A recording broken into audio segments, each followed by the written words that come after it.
Nous sortons et nous disons il y a beaucoup d'embouteillages, mais ce ne sont pas les cailloux qui conduisent, ce sont les hommes. C'est parce qu'en réalité, en cette fin d'année, les hommes pensent plus à la nourriture qu'au spirituel.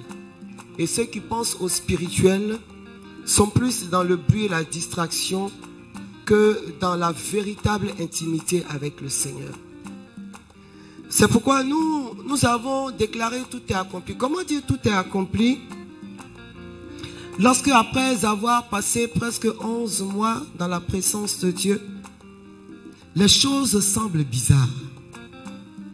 Mais nous sommes des visionnaires, nous sommes des voyants. Amen.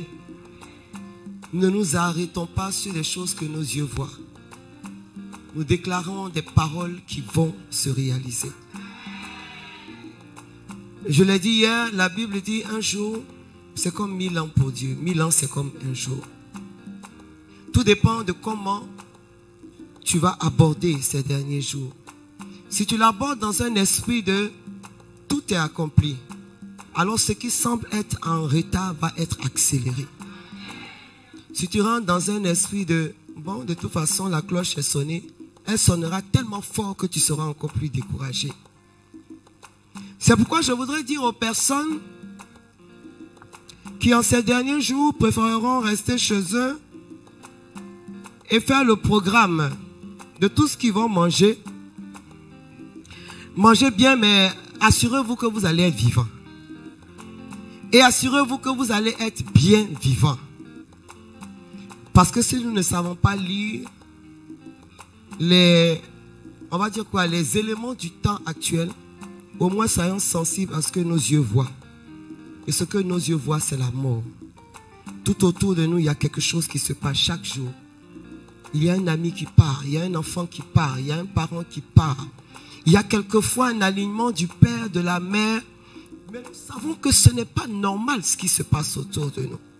Est-ce que dans une situation anormale, des chrétiens peuvent s'apprêter normalement, se conduire normalement? Non. À situation anormale, réaction anormale. Pour traverser. Je ne te parle pas de la rivière. Dis à ton frère, attention, ne parle pas des rivières.